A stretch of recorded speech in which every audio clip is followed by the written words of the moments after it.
नमो अरिहंताणं नमो सिद्धाणं नमो आयर्याणं नमो वच्चायाणं नमो लोये सबसाहुणं ईर्षो पंच नमोकारो सबपावपणासनो मंगलानं च सपेतिं परमं हवै मंगलं परमं हवै मंगलम्। ओम शांति शांति शांति। श्रमण भगवान महावीर स्वामीना चरण कमळમાં तथा सद्गुरुदेवना चरण कमळમાં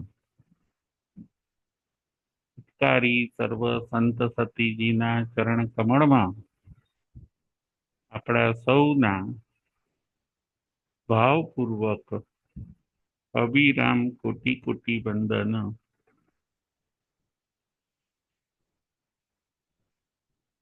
જય જીનેન્દ્ર। તારીખ 22/4/25 ધર્મકથા। આજના આપણા પ્રવચનનો વિષય છે ધર્મકથા। આજની આપણી કથાનું નામ છે મહાસતી મૃગાવતી। મહાસતી મૃગાવતી એ કથા ઉપર આજે આપણે વિચાર કરવાનો છે। આપણો ભારત દેશ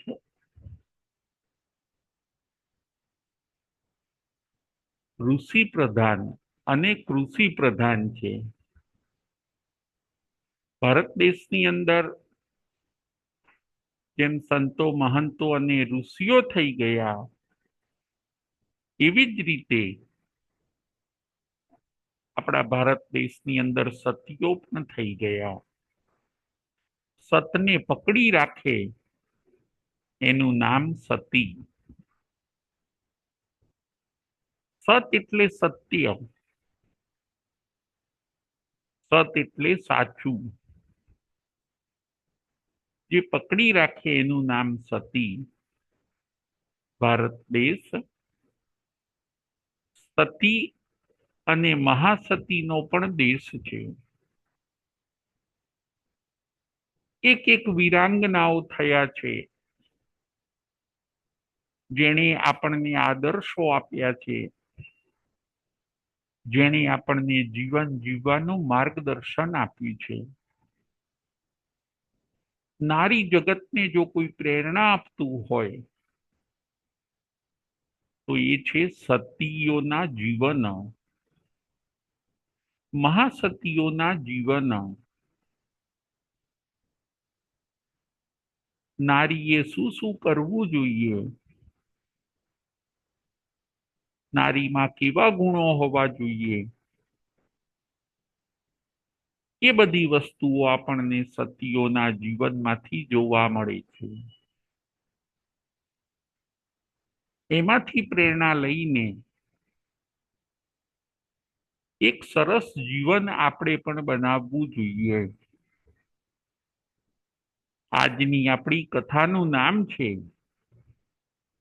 મહાસતી મૃગાવતી।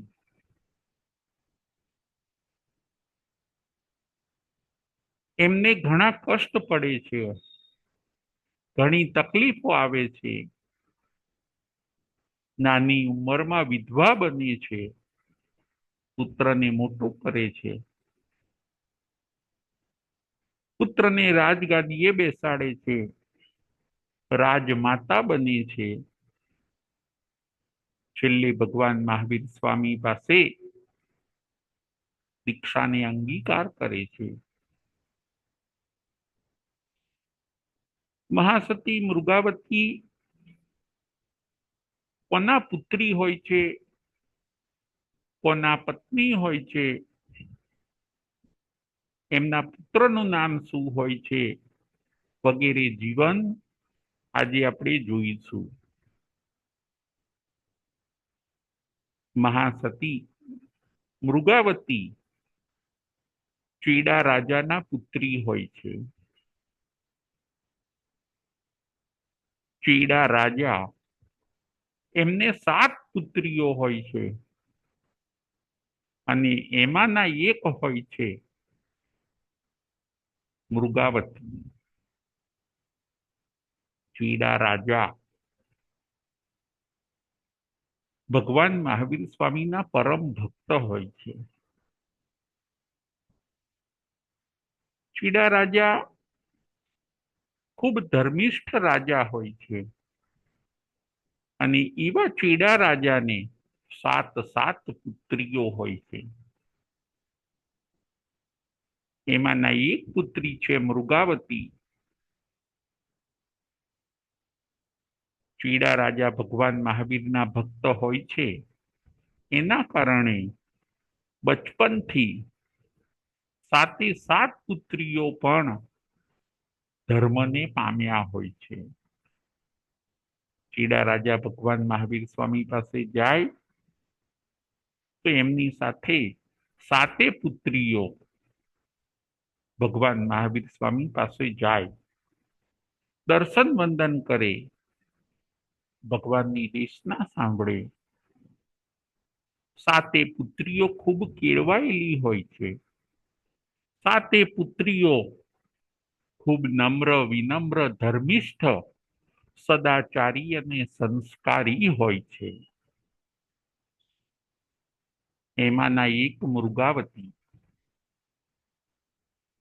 એ મૃગાવતીનું લગ્ન કૌશાંબી નગરીના રાજા શતાનિક સાથે થયું. એ મૃગાવતીનું લગ્ન કૌશાંબી નગરીના રાજા કૌશાંબી નગરીના રાજકુમાર શતાનિક સાથે થયું. શતાનિક પણ ખૂબ પરાક્રમી હોય છે. એવા રાજકુમાર સાથે મૃગાવતીના લગ્ન થયા.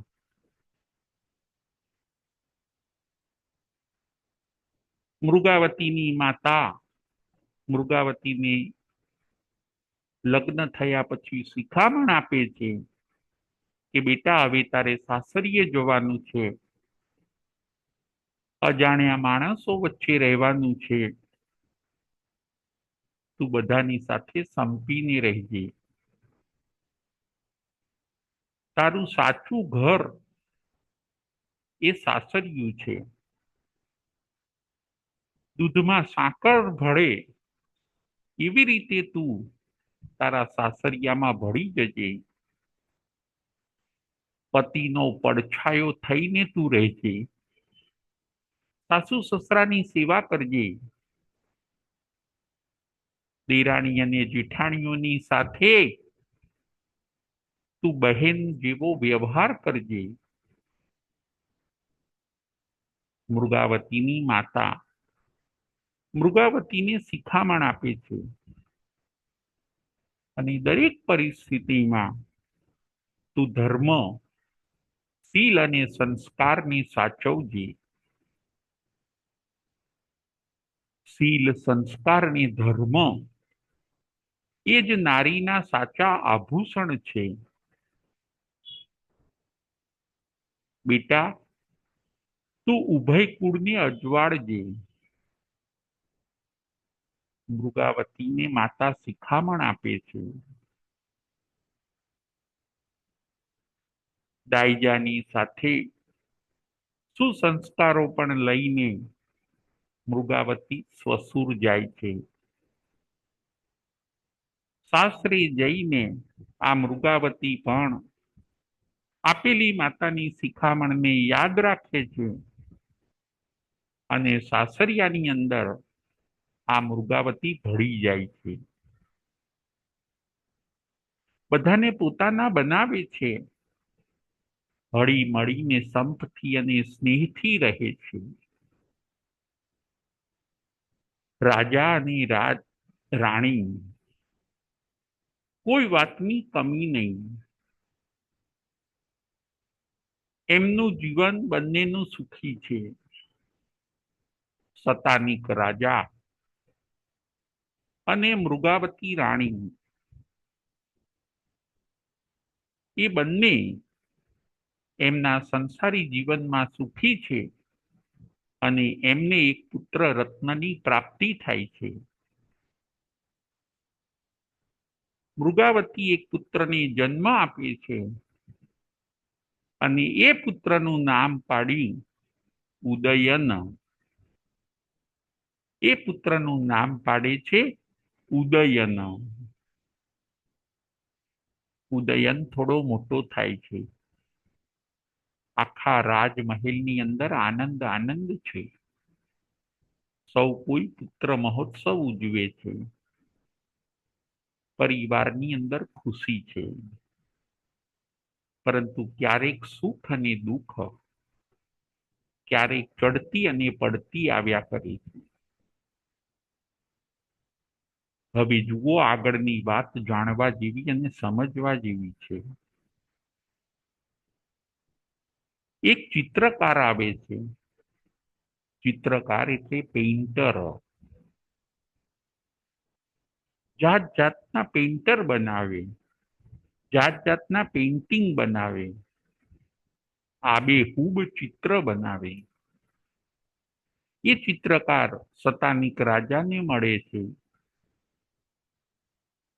સતાનિક રાજા અલગ અલગ કેટલાય ચિત્રો એ ચિત્રકાર પાસે બનાવડાવે છે. એ ચિત્રકારને, એ પેઇન્ટરને યક્ષની સહાય હોય છે. એ ચિત્રકારને શરીરનો કોઈ પણ એક અંગ બતાડવામાં આવે તો એક જ અંગ ઉપરથી એ પૂરેપૂરું ચિત્ર દોરી શકતો એવો એ ચિત્રકાર હોય છે. બહુ કુશળ ચિત્રકાર. સતાનિક રાજા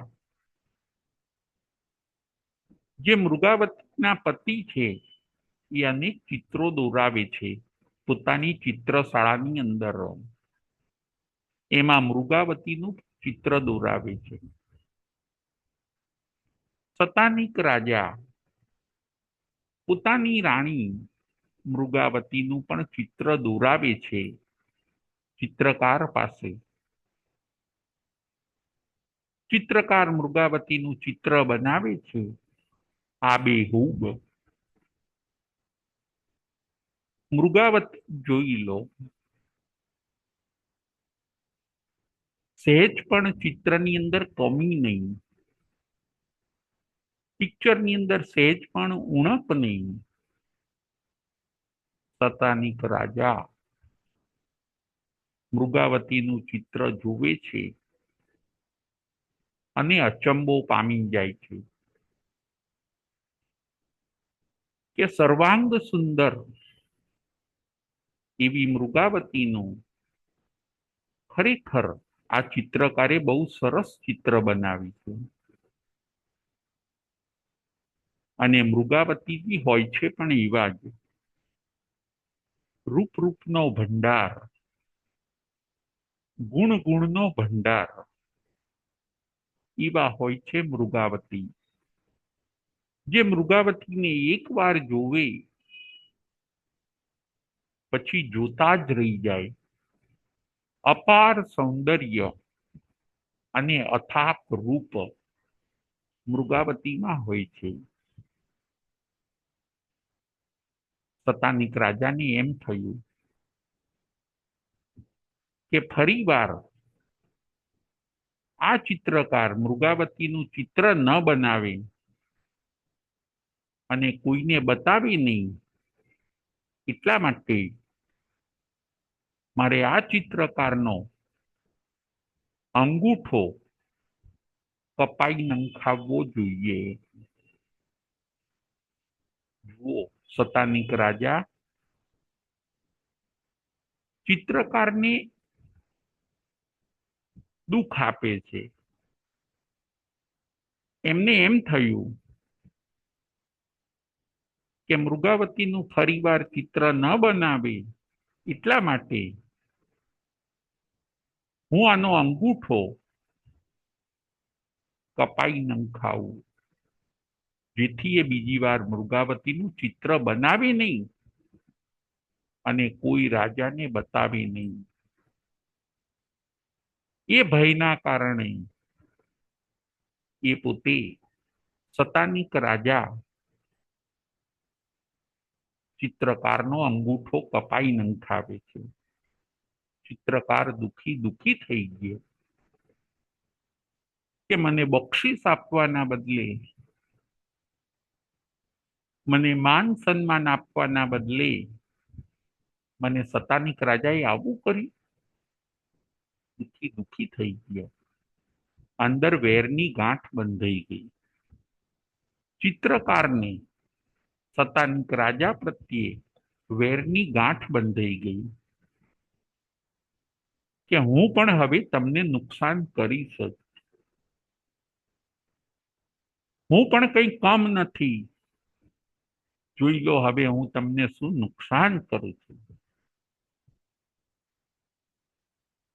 વેરને વધારવાથી વેર વધે છે. કોઈની સાથે આપણે વેર પણ ન રાખવું જોઈએ. વેરને શેની ઉપમા આપી? તો કે વેરને ઝેરની ઉપમા આપી છે. જેમ ઝેર ખાવાથી, પોઈઝન ખાવાથી મરી જવાય છે, બસ એવી જ રીતે વેરનો અંત પણ મૃત્યુ છે. સતાનિક રાજા નું વેર બંધાઈ ગયું ચિત્રકાર સાથે. સતાનિક રાજાનું વેર બંધાઈ ગયું પેઇન્ટર સાથે. એનો અંગૂઠો કાપ્યો એટલે એ હવે એમ વિચારે છે કે મને આવું નુકસાન કર્યું ને, હું પણ આપને નુકસાન કરીશ. મૃગાવતીના પતિ સતાનિક રાજા સત્તામાં ને સત્તામાં ભાન ભૂલી ગયા. ચિત્રકારનો અંગૂઠો કાપી નાખ્યો. ચિત્રકાર દુઃખી થતો કૌશાંબી નગરીમાંથી નીકળી જાય છે, નગરી છોડીને, કે હવે આ નગરીમાં મારે રહેવું નથી. ચાલતા ચાલતા ઘણો દૂર જતો રહે છે અને અવંતી દેશના જે રાજા છે એમને મળે છે. અવંતી દેશના રાજા ચંડ પ્રદ્યોતન એને મળે છે. ત્યાં જઈને એ ચંડ પ્રદ્યોતન રાજાને કહે છે કે હું તમને એક ચિત્ર દોરી આપું. ભલે મારી પાસે અંગૂઠો નથી, છતાં પણ આંગળીઓથી હું મૃગાવતીનું ચિત્ર તમને બતાવું. એ મૃગાવતી એવા સર્વાંગ સુંદર છે કે એવી કોઈ રાણી તમારા અંતેપુરમાં નથી. એકવાર તમે મૃગાવતીને જોવો. ચંડ પ્રદ્યોતન રાજા ચિત્રકારને બધી સગવડ આપે છે અને આવડે એ પ્રમાણે ચિત્રકાર મૃગાવતીનું આબેહૂબ ચિત્ર દોરે છે. ચંડ પ્રદ્યોતન રાજા મૃગાવતીનું ચિત્ર જોઈને મોહિત થઈ જાય છે કે હવે તો હું મૃગાવતીને મેળવું છે. જે ચિત્રમાં આટલા સારા દેખાય છે એ સાક્ષાત તો કેવા હશે. મારા અંતેપુરમાં આવી કોઈ રાણી નથી, એટલે હવે તો હું મૃગાવતીને મેળવું છે. જુઓ, ચિત્રકાર સાથે વેર બંધાઈ ગયું હોય છે એટલે ચિત્રકારે વેરની વસૂલાત કરવા માટે ચંડ પ્રદ્યોતન રાજાને તૈયાર કર્યા અને ચંડ પ્રદ્યોતન રાજા તૈયાર થઈ ગયા કે હું ગમે તેમ કરીને સામ દામ દંડને ભેદ કરીને મૃગાવતીને મેળવું.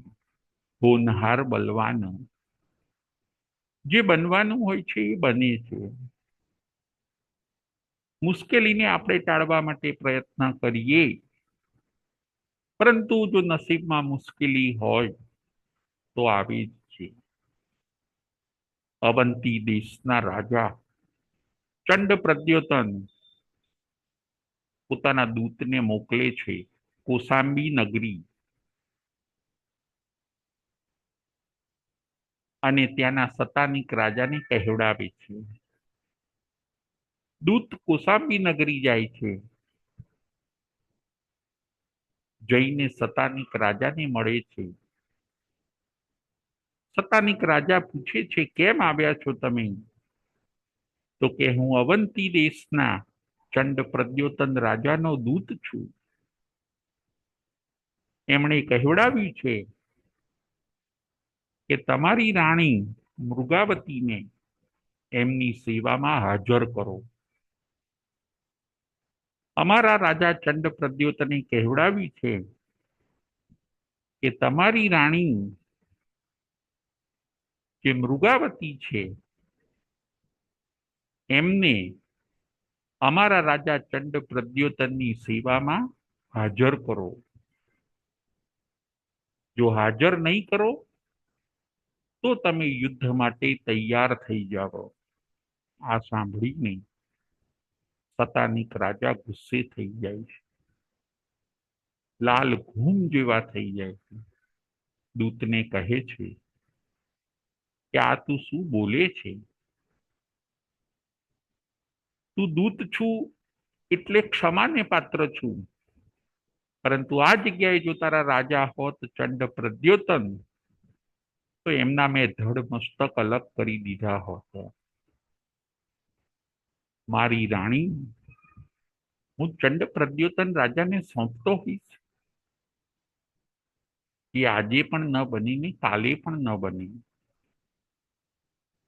મારી રાણી એ પતિવ્રતા સ્ત્રી છે. તારા રાજાને કહી દેજે કે બીજા રાજાનો પડછાયો પણ ન લે. એટલું જ નહીં, બીજા રાજાનું નામ પણ એ એના મુખ પર ન લે, એવી એ પતિવ્રતા સ્ત્રી છે. આ વાત આજ પછી કરશો નહીં, અને છતાં પણ જો ન માનવું હોય તો તમે કોસાંબી નગરી ઉપર ચડાઈ કરજો. કોસાંબી નગરીનો એક એક મનુષ્ય યુદ્ધ કરવા માટે તૈયાર છે. સતાનિક રાજા દૂતને કહે છે. દૂત જાય છે અવંતી દેશમાં, જઈને ચંડ પ્રદ્યોતન રાજાને કહે છે કે હે રાજા, કામ થયું નહીં, અશક્ય છે. રાજાએ ના પાડી કે એ મૃગાવતીને આપના ત્યાં મોકલશે નહીં. આપને યુદ્ધ કરવું હોય તો કરી શકો છો, પરંતુ મૃગાવતી રાણી શીલ, સદાચાર અને સંસ્કારને વરેલા છે. એ બનવાનું નથી આજે, કાલે કે ભવિષ્યમાં. સતાનિક રાજાએ બહુ ગુસ્સા સાથે, અપમાન સાથે આપને લલકાર્યા છે, માટે આપે આ વાતની હવે માંડવાડ કરવી પડશે. ચંડ પ્રદ્યોતન રાજા કહે છે, હું માંડવાડ કરીશ નહીં, હું પણ ક્ષત્રિય છું. કોઈ વાતને હું કેન્સલ નહીં કરું. જો સતાનિક રાજાએ મને લલકાર્યો છે તો એકવાર એની સાથે યુદ્ધ પણ હું કરીશ. વાતને દબાઈ દઉં એ ક્ષત્રિય હું નથી એવું વિચારીને ચંડ પ્રદ્યોતન રાજા કૌશાંબી નગરી ઉપર ચડાઈ કરે છે. પોતાનું સૈન્ય લઈને કૌશાંબી નગરી ઉપર એ ચડાઈ કરે છે. ગમે તેમ કરીને મૃગાવતીને મેળવવા છે. મૃગાવતીને નું ચિત્ર જોયા પછી, મૃગાવતીનું પિક્ચર જોયા પછી ચંડ પ્રદ્યોતન રાજા હવે એવા મોહિત થયા છે કે હું ગમે તેમ કરીને મૃગાવતીને મેળવું મેળવું અને મેળવું છે. ક્ષત્રિયાણીઓ, વીર ક્ષત્રિયાણીઓ પોતાની પાસે ત્રણ વસ્તુ રાખે છે. પોતાની પાસે શીલની રક્ષા કરવા માટે ત્રણ વસ્તુ રાખે છે. કઈ કઈ ત્રણ વસ્તુ રાખે છે પોતાની પાસે? જ્યારે ક્ષત્રિયાણીને એમ થાય કે મારું શીલ જોખમમાં છે, ત્યારે એ મૃત્યુને પસંદ કરે છે, પરંતુ પોતાના શીલને બચાવે છે, પોતાના ચારિત્રને બચાવે છે. એવી ક્ષત્રિયાણીઓ, પતિવ્રતા સ્ત્રીઓ પોતાની પાસે ત્રણ વસ્તુ રાખે છે. એક તો વિષ, ઝેર રાખે છે. એમને એમ લાગે કે હવે અમારું શીલ સંકટમાં છે, ત્યારે એ પોતે ઝેર ખાઈ લે છે. એક પોતાની પાસે ઝેર રાખે છે. બીજું પોતાની પાસે આગ રાખે છે. આગમાં કૂદી પડશે, પરંતુ શીલને બચાવશે, પ્રાણોનો ત્યાગ કરી દેશે. એક પોતાની પાસે ઝેર રાખે છે, બીજું પોતાની પાસે આગ રાખે છે, એટલે કે ફાયર, અને ત્રીજું ક્ષત્રિયાણી પોતાની પાસે ત્રીજી વસ્તુ રાખે છે, કટારી. કટારી એટલે નાની તલવાર. એને એમ લાગે કે હવે મારું શીલ જોખમમાં છે, ત્યારે એ કટારીનો ઉપયોગ કરીને પોતાના પ્રાણોને ત્યાગી દે છે, પરંતુ શીલ ધર્મની રક્ષા કરે છે. ઉચ્ચ ક્ષત્રિયાણીઓ, પતિવ્રતા સ્ત્રીઓ, ધર્મ સંસ્કારને વરેલી ભારત દેશની આર્ય સન્નારીઓ ત્રણ ત્રણ વસ્તુઓ પોતાની પાસે રાખે છે. એક તો ઝેર, બીજું છે આગ, અને ત્રીજું છે કટારી. ચંડ પ્રદ્યોતન રાજાએ મૃગાવતીને લેવા માટે કૌશાંબી નગરી ઉપર ચડાઈ કરી. સાગર જેટલું એનું સૈન્ય હોય છે, એટલું બધું એનું સૈન્ય સતાનિક રાજા પહોંચી વળતા નથી. મૃગાવતીના પતિ સતાનિક રાજા એમનું સૈન્ય ખાબોચિયા જેવડું, અને ચંડ પ્રદ્યોતન રાજાનું સૈન્ય સાગર જેવડું. પરસ્પર યુદ્ધ થાય છે, અને એ યુદ્ધની અંદર સતાનિક રાજા પોતે મૃત્યુ પામે છે. ચંડ પ્રદ્યોતન રાજાના હાથે સતાનિક રાજા પોતે મૃત્યુ પામે છે. મૃગાવતી પોતે વિધુર બને છે. મૃગાવતી પોતે પતિ વગરના બને છે. પોતાના વહાલ સોયા પતિને ગુમાવે છે. મૃગાવતી, મહાસતી મૃગાવતી પોતાના વહાલ સોયા પતિ પરાક્રમી એવા સતાનિક રાજાને ગુમાવે છે. એના ઉપર આભ તૂટ્યું હોય એવો એને અહેસાસ થયો.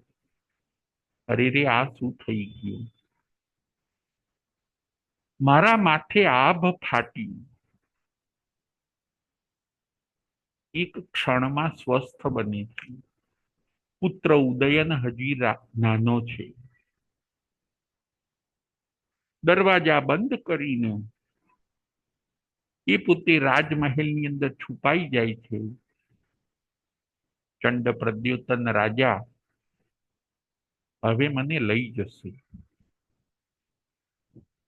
ક્ષણભર તો એ ગભરાઈ જાય છે, પરંતુ પછી એ થોડાક સ્વસ્થ થાય છે. કંઈક યુક્તિ બનાવવી પડશે. ચંડ પ્રદ્યોતન રાજા મને લઈ જાય એ પહેલા મારે કંઈક યુક્તિ બનાવવી પડશે. મારો પુત્ર ઉદયન હજી નાનો છે. દેશના રાજા સતાનિક જતા રહ્યા. પ્રજા રાજા વિહોણી બની ગઈ. મારે કંઈક બુદ્ધિ વાપરવી પડશે. મારે કંઈક યુક્તિ વાપરવી પડશે. એવું વિચારીને એ પોતે થોડાક સ્વસ્થ બને છે. મૃગાવતી સ્વસ્થ બને છે. ચંડ પ્રદ્યોતન રાજા હવે મૃગાવતીને લલકારે છે કે તમે ગમે તેમ કરીને મારી સાથે ચાલો. તમારા પતિ સતાનિક મારા હાથે મૃત્યુ પામ્યા છે. હું તમને લેવા આવ્યો છું. અહીંથી લઈ જ જઈશ અને મારા અંતેપુરના તમારે રાણી બનવાની છે. મહાશક્તિ મૃગાવતી દૂત મારફત કહેવડાવે છે, માણસ મારફતે અને દાસીઓ મારફતે કહેવડાવે છે કે હમણાં હું આવી શકીશ નહીં. મારો પુત્ર ઉદયન હજી નાનો છે. પતિનું હાલ જ મૃત્યુ થયું છે. મારે એમની બધી વિધિ કરવી છે. મારા પતિ સતાનિકની મારે હજી બધી મૃત્યુની વિધિ કરવી છે. અને ઉદયન હજી નાનો છે. એને થોડોક મોટો કરવો છે. તમે મને થોડોક સમય આપો, પછી હું તમારી સાથે આવીશ. મૃગાવતી યુક્તિ કરે છે બચવાની. અને જો તમે આ મારી વાત માનશો નહીં તો હું પ્રાણોની આહુતિ આપીશ.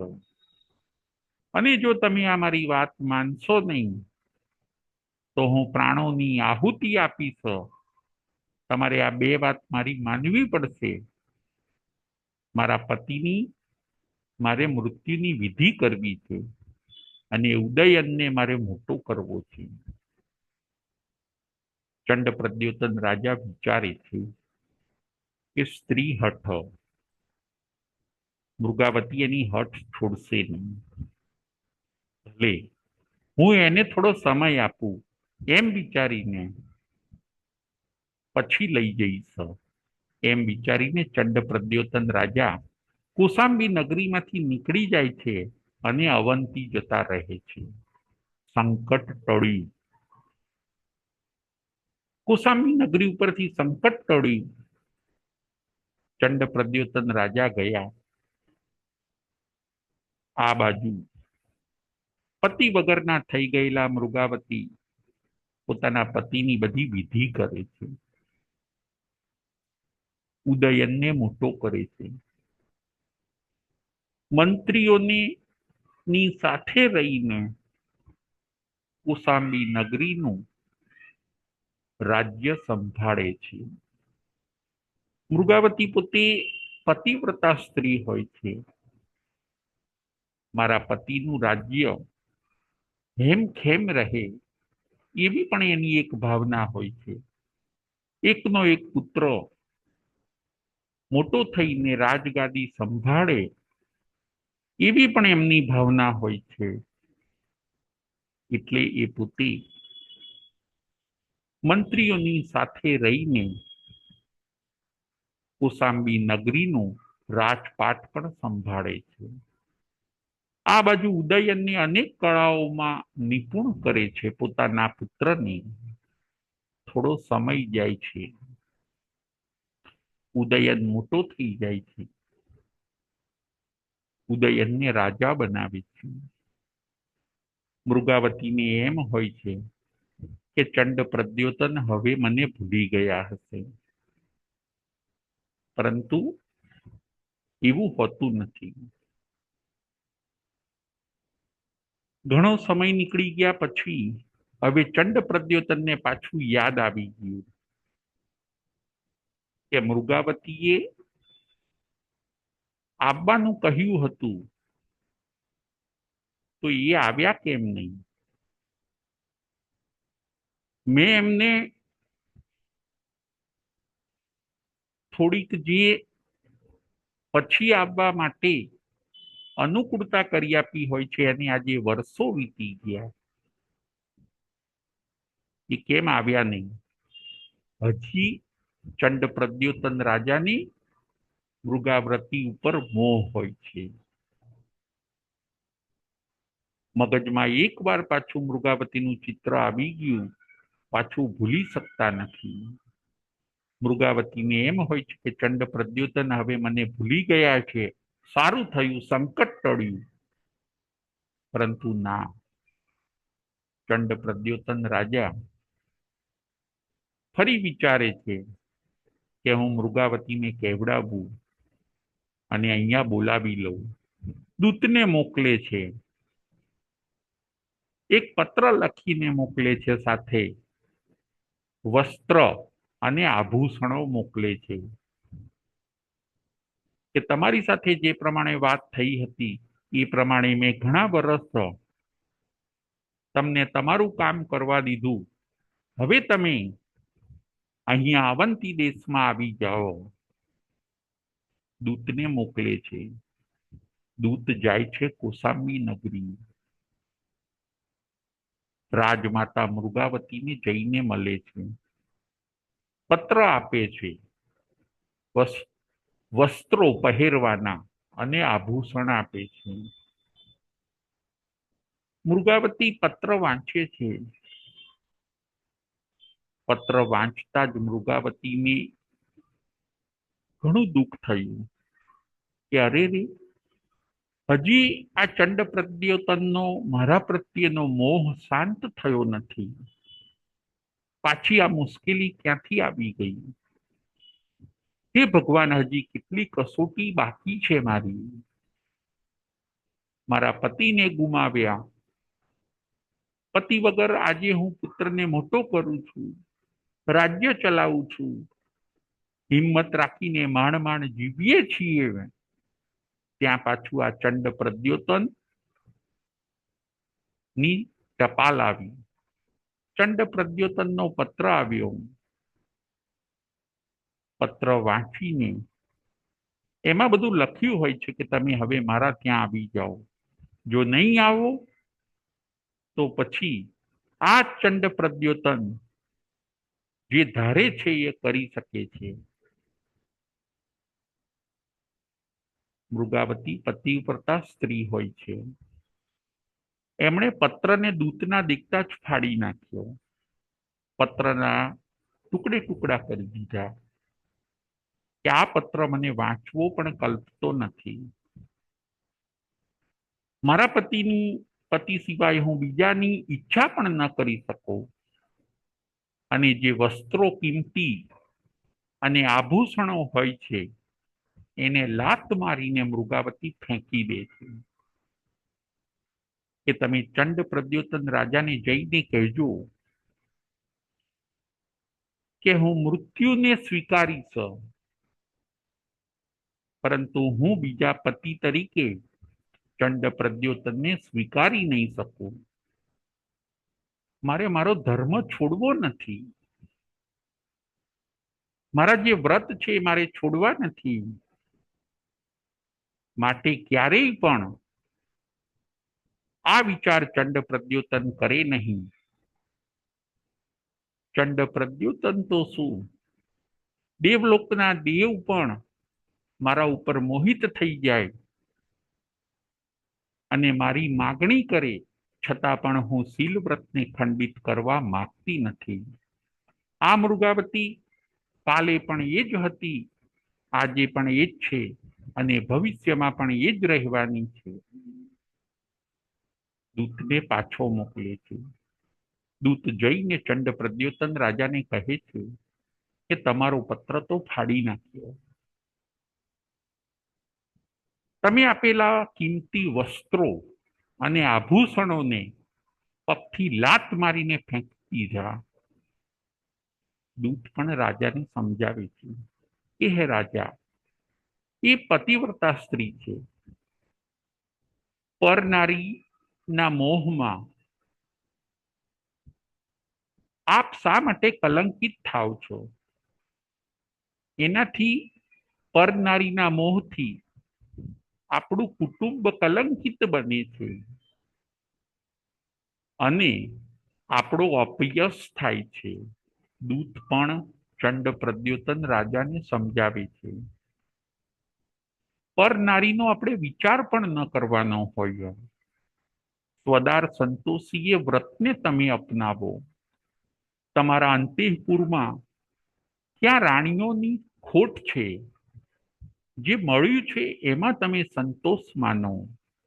દૂત પણ પોતાના રાજાને હિતથી સમજાવે છે, પરંતુ મોહિત બનેલા, મોહમાં ઘેલા બનેલા, મોહમાં પાગલ બનેલા ચંડ પ્રદ્યોતન રાજા દૂતની વાતને પણ હસી કાઢે છે અને મૃગાવતીને આવવું નથી, કઈ વાંધો નહીં, હું ચડાઈ કરીને એને લઈ આવીશ. શસ્ત્ર સૈન્ય સાથે ફરીથી એ કોસાંબી નગરી ઉપર આક્રમણ કરે છે. કોસાંબી નગરી ઉપર ચડાઈ કરે છે મૃગાવતીને મેળવવા માટે. ચંડ પ્રદ્યોતન રાજાએ કોસાંબી નગરી ઉપર કેટલી વાર ચડાઈ કરી? તો કે ચંડ પ્રદ્યોતન રાજાએ કોસાંબી નગરી ઉપર 2 વાર ચડાઈ કરી. પહેલી ચડાઈમાં સતાનિક રાજાનું મૃત્યુ થાય છે અને બીજી ચડાઈ એમણે મૃગાવતીને લેવા માટે કરી. કે એ વખતે મેં એમને અહીંયા રહેવા દીધા, એ જ ભૂલ કરી. એ વખતે જો હું લઈ ગયો હોત તો સારું હતું. બીજી વાર પણ ચડાઈ કરે છે. મૃગાવતી પાછા વિચારે છે કે મારા ઉપર હવે સંકટ આવ્યું. ચંડ પ્રદ્યોતન રાજા મને છોડશે નહીં. મારું શીલ આજે જોખમમાં છે.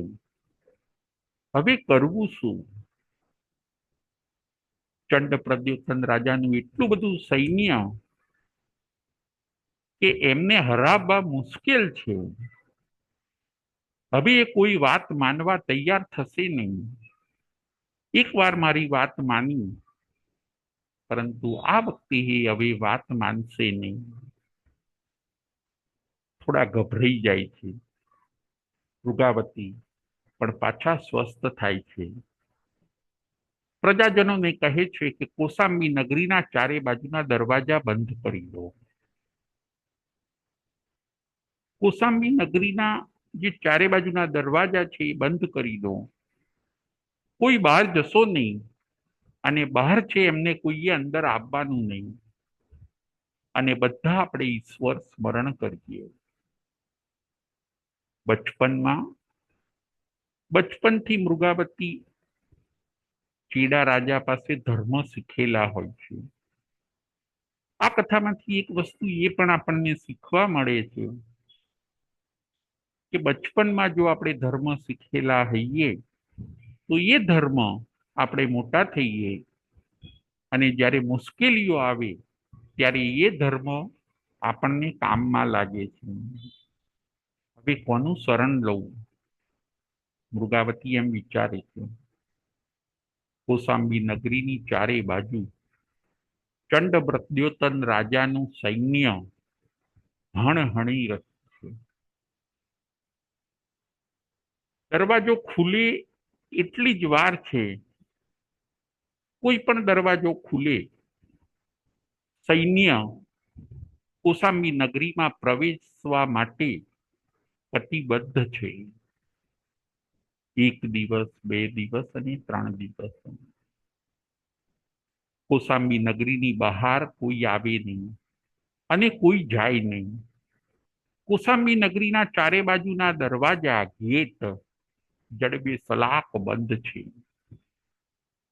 બધી પ્રજાને પણ એમ છે કે અમારે અમારા રાજમાતાને બચાવવા છે. ચંડ પ્રદ્યોતન રાજાએ ચડાઈ કરી છે, પણ અમારે અમારા રાજા ઉદયન અને અમારા રાજમાતા મૃગાવતીને બચાવવા છે. ભલે અંદર અમે વસ્તુ વગર ચલાવી લઈશું, પરંતુ અમે કૌશાંબીના દરવાજા ખોલીશું નહીં. પ્રજા પણ સાથ આપે છે, મૃગાવતીને અને એમના પુત્ર ઉદયનને. મૃગાવતી પણ ઈશ્વર સ્મરણ કરે છે. મૃગાવતી નવકાર મંત્ર ગણે છે. મુશ્કેલીની અંદર આપણને ધર્મ જ ઉપયોગી થાય છે. નાનપણથી ધર્મ શીખેલા હોય છે મૃગાવતી. એમના પિતા ચેડા રાજા ભગવાન મહાવીર સ્વામીના અનન્ય ભક્ત હોય છે. એટલે આ ચેડા રાજાની પુત્રી મૃગાવતી પણ પિતાથી વારસામાં મળેલા ધર્મને સમજ્યા હોય છે. બચપનમાં પિતાની સાથે આ મૃગાવતીએ પણ ધર્મ કરેલો હોય છે. ભગવાન મહાવીર સ્વામીને એ ઓળખતા હોય છે. બધા વિચારો કરતા કરતા મૃગાવતી છેલ્લે ભગવાન મહાવીર સ્વામીને યાદ કરે છે કે જો અત્યારે ભગવાન મહાવીર સ્વામી આવે, એમના હું દર્શન કરું તો કંઈક મને શાંતિ મળે. બાકી તો આજે હું એટલી ફસાઈ ગઈ છું કે 3 દિવસથી નગરના દરવાજા બંધ છે. ભગવાન મહાવીર સ્વામી ના મને દર્શન થાય તો કંઈક શાંતિ મળે.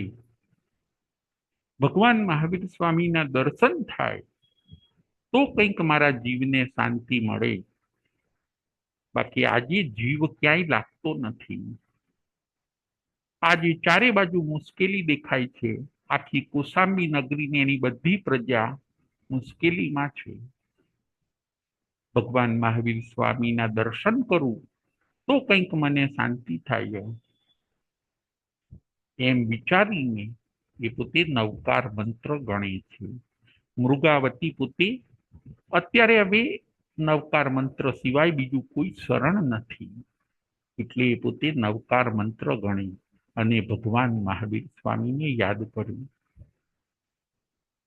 મનમાં એમને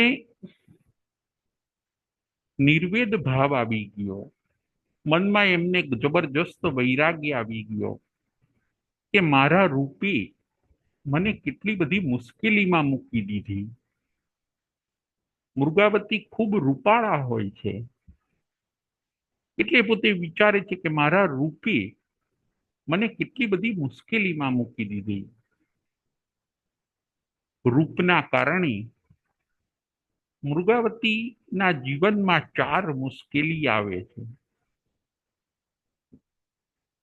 એમના રૂપના કારણે મૃગાવતીને એમના જીવનમાં 4 મુશ્કેલી આવે છે. કઈ કઈ 4 મુશ્કેલી? નંબર 1, ચંડ પ્રદ્યોતન રાજા મોહાંધ બને છે. એક મુશ્કેલી તો એ આવી કે મૃગાવતીનું ચિત્ર જોઈને ચંડ પ્રદ્યોતન રાજા મોહાંધ બને છે. એક મુશ્કેલી એ આવી. બીજા નંબરની મુશ્કેલી કઈ આવી? તો કે પતિ સતાનિકનું મૃત્યુ થયું. બીજા નંબરની મુશ્કેલી એ આવે છે કે શત્રુ રાજાએ ચડાઈ કરી. મૃગાવતીને બચાવવા માટે સતાનિક રાજા યુદ્ધ કરે છે અને એમાં સતાનિક રાજાનું મૃત્યુ થાય છે. બીજી મુશ્કેલી એ આવી કે સતાનિક રાજાનું મૃત્યુ થયું. ત્રીજી મુશ્કેલી એ આવી મારા જીવનમાં રૂપના કારણે મારો પુત્ર આજે શત્રુ રાજાથી ઘેરાઈ ગયો.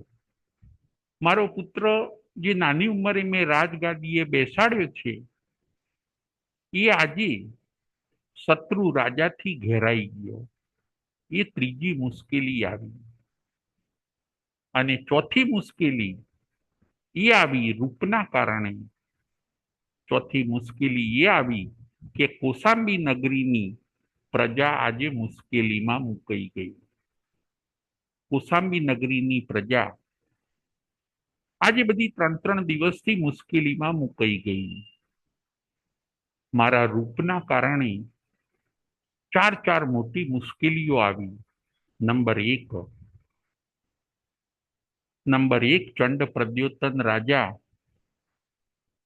મોહાંધ બન્યા. નંબર 2 સતાનિક રાજાનું મૃત્યુ થયું. નંબર 3 પુત્ર ઉપર શત્રુ રાજાએ ચડાઈ કરી. અને નંબર 4 કૌશાંબી નગરીની પ્રજા આજે મુશ્કેલીમાં મુકાઈ ગઈ. આ મારા રૂપના કારણે કેટલી બધી મુશ્કેલી આવી. ખરેખર રૂપ, સૌંદર્ય, પૈસો, સત્તા અને સંપત્તિ આ બધું ઉપાધિનું કારણ છે, સમાધિનું કારણ નથી. સમાધિ ભગવાન મહાવીરના શરણમાં છે. સમાધિ ત્યાગમાં છે. સમાધિ રૂપ, પૈસા કે સત્તામાં નથી. આવો નિર્વેદ ભાવ, આવો વૈરાગ્ય ભાવ મૃગાવતીને પ્રાપ્ત થાય છે. અત્યારે ભગવાન મહાવીરના મને દર્શન થાય તો શાંતિ મળે. જુઓ, ભાવ હોય તો ભગવાનને આપવું પડે છે. અને બને છે પણ એવું જ એમની ભાવના સફળ થાય છે. અને કૌશાંબી નગરીની અંદર ભગવાન મહાવીર સ્વામી પધારે છે. પોતાના શિષ્ય પરિવાર સાથે અષ્ટ મહાપ્રતિહારીઓ સહિત કૌશાંબી નગરીની અંદર ભગવાન મહાવીર સ્વામી બહુ પોતાના પ્રભાવક સામ્રાજ્ય સાથે પધારે છે. દેવો દેવ દુંદુભી વગાડે છે. ચારે બાજુ તીર્થંકર ભગવાનનો જય જયકાર થાય છે. દુંદુભીના અવાજ એવા થયા. પ્રજા અને મૃગાવતી પોતે વિચારે છે. દેવોનું આવાગમન આ બધું જ્યારે જોયું ત્યારે બહાર રહેલા ચંડ પ્રદ્યોતન રાજા શાંત થઈ જાય. હવે મૃગાવતી હિંમત સાથે કૌશાંબી નગરીના દરવાજા ખોલાવડાવે છે. ભગવાન મહાવીર સ્વામી કૌશાંબી નગરીની અંદર પધારે છે. ભગવાનનું સાનિધ્ય જેવું હોય કે માણસ પરસ્પર વેર ઝેર ભૂલી જાય. આ બાજુ ચંડ પ્રદ્યોતન રાજા પણ શાંત થઈ જાય છે.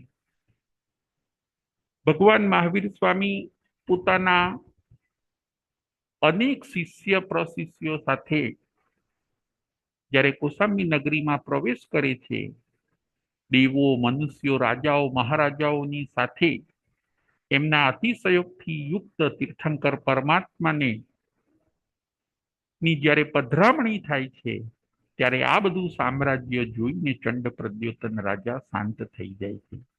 કૌશાંબી નગરીના દરવાજા ખુલે છે. ભગવાન મહાવીર સ્વામી કૌશાંબી નગરીમાં પધારે છે. દેવો સમવસરણની રચના કરે છે. મૃગાવતી પણ દર્શન કરવા જાય છે. ચંડ પ્રદ્યોતન રાજા પણ દર્શન કરવા જાય છે. અને મૃગાવતી, ચંડ પ્રદ્યોતન રાજા, બધા પ્રજાજનો ભગવાન મહાવીર સ્વામીની દેશના સાંભળે છે. ચંડ પ્રદ્યોતન રાજાનો મોહ શાંત થયો, કારણ કે તારક તીર્થંકર પરમાત્માનું સાનિધ્ય જેવું હોય. ખાખરાની ખિસકોલી, સાકરનો સ્વાદ શું જાણ્યું, બસ એવું જ થયું. ચંડ પ્રદ્યોતન રાજા શાંત થઈ ગયા. જે કામ માટે આવ્યા હોય છે મૃગાવતીને લેવા માટે, એ વિચાર જ હવે કેન્સલ થઈ ગયો, કારણ કે આખી કૌશાંબી નગરીનું વાતાવરણ જ ધર્મમય બની ગયું. પરમાત્માના શરણ, પરમાત્માના ચરણથી ત્યાં રહેલા જીવ માત્રના ભાવોમાં ફેરફાર થઈ જાય છે. મૃગાવતી પણ દેશના સાંભળે છે. વૈરાગ્ય પામેલા મૃગાવતી ભગવાન મહાવીર સ્વામીને વિનંતી કરે છે કે હે ભગવાન, મારા જે કાર્યો કરવાના હતા એ મેં કરી લીધા છે. હવે આપ મને દીક્ષાના દાન આપો. અને તારક તીર્થંકર પરમાત્મા ભગવાન મહાવીર સ્વામી મૃગાવતીને દીક્ષા આપે છે. મૃગાવતીજી દીક્ષા લે છે અને ચંદન બાળાના શિષ્ય થાય છે. તપ જપ કરીને, ઘાતી કર્મનો ક્ષય કરીને મૃગાવતી પણ મોક્ષે જાય છે. ચંડ પ્રદ્યોતન રાજા મૃગાવતીને ખમાવે છે. મૃગાવતી કહે છે, જે બન્યું છે એ મારા કર્મથી બન્યું છે, એમાં આપનો કોઈ વાંક નથી. ચંડ પ્રદ્યોતન રાજા પણ શાંત પ્રશાંત થઈને, મોહને નષ્ટ કરીને પાછા પોતાના અવંતી દેશમાં પધારે છે. આજની આપણી કથા હોય છે મહાસતી મૃગાવતી. જે નારીઓ આ મહાસતી મૃગાવતીના જીવનનું અનુકરણ કરશે, એ નારીઓ, એ મહિલાઓ ચોક્કસ પોતાના આત્માનું કલ્યાણ કરશે અને પોતાના જીવનને સાર્થક કરશે.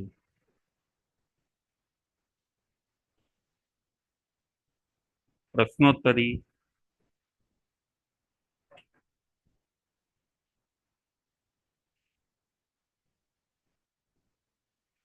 મૃગાવતીના પિતાનું નામ શું હતું? તેઓ કોના ભક્ત હતા? કલ્પનાબેન શાહ.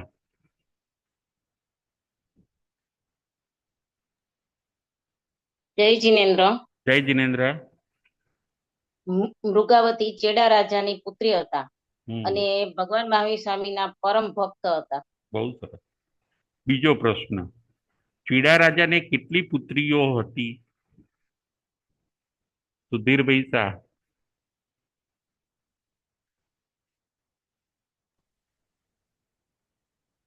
જય જીનેન્દ્ર. જય જીનેન્દ્ર. કેડા રાજાને 7 પુત્રીઓ હતી. બરાબર. આગળનો પ્રશ્ન, મૃગાવતીના પતિનું નામ શું હતું અને પુત્રનું નામ શું હતું? હેતલબેન.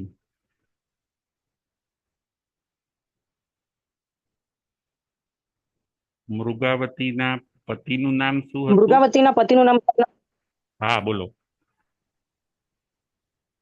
હા બોલો, બોલા. એમનું પતિનું નામ સતાનિક રાજા હતું અને પુત્રનું નામ ઉદયન રાજા હતું. બરાબર બરાબર. જય જીનેન્દ્ર. જય જીનેન્દ્ર. કૌશાંબી નગરી ઉપર ચંડ પ્રદ્યોતન રાજાએ કેટલી વાર ચડાઈ કરી? પૂજાબેન.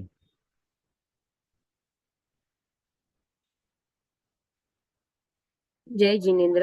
જય જીનેન્દ્ર. કૌશાંબી નગરી પર ચંડ પ્રદ્યુતન રાજાએ 2 વખત ચઢાઈ કરી. બહુ સરસ, બહુ સરસ. વીર ક્ષત્રિયાણી શીલને બચાવવા માટે પોતાની પાસે કેટલી વસ્તુ રાખે છે? વીર ક્ષત્રિયાણી શીલને બચાવવા માટે પોતાની પાસે કેટલી વસ્તુ રાખે છે? શીલાબેન શાહ.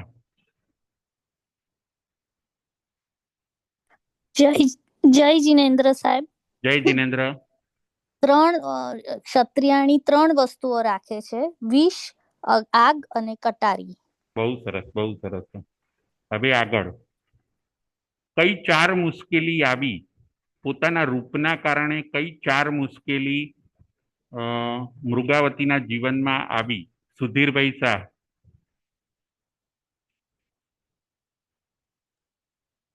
જય જિનેન્દ્ર. જય જિનેન્દ્ર. રૂપના કારણે મૃગાવતીને જીવનમાં 4 મુશ્કેલીઓ આવે છે. ચંદ્રપ્રદ્યોતન રાજા મોહન બને છે. પતિ સતાનિક રાજાનું મૃત્યુ થાય છે. એમના રૂપને કારણે એમના પુત્ર ઉદયનને શત્રુ રાજાથી ઘેરાઈ ગયેલો હોય છે. કૌશાંબી નગરીની પ્રજા મુશ્કેલીમાં મુકાય છે. બહુ સરસ, બહુ સરસ. હવે આગળનો પ્રશ્ન. મૃગાવતીને કોણ દીક્ષા આપે છે અને કોના શિષ્યા બને છે? મૃગાવતીને કોણ દીક્ષા આપે છે અને તેઓ કોના શિષ્યા બને છે? કલ્પનાબેન.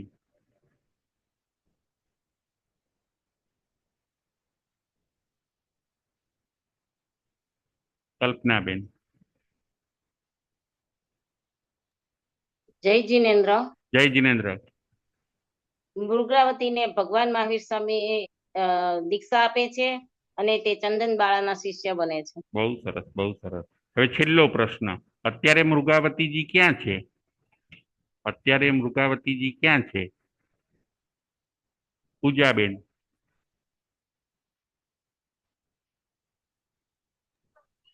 અત્યારે મૃગાવતી મોક્ષમાં છે. બહુ સરસ, બહુ સરસ. Thank you. જય જિનેન્દ્ર, જય મહાવીર.